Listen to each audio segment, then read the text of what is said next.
Verifying your Hopper account is an important step to ensure the security of your information and to access all features of the app. Follow these steps to complete the verification process.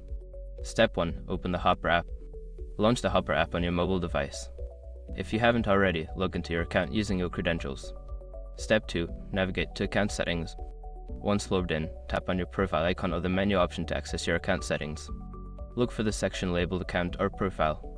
Step 3. Find Verification Options. In the account settings, locate the verification options. This may be under a section labeled Verification, Security, or similar. Step 4. Provide required information. Follow the prompts to provide the necessary information for verification. This may include your phone number, email address, or identification documents depending on the requirements.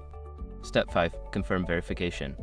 After submitting your information, check your email or SMS for a verification code.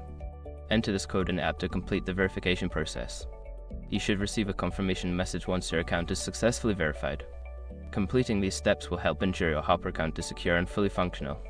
If you encounter any issues, consider reaching out to Hopper's customer support for assistance.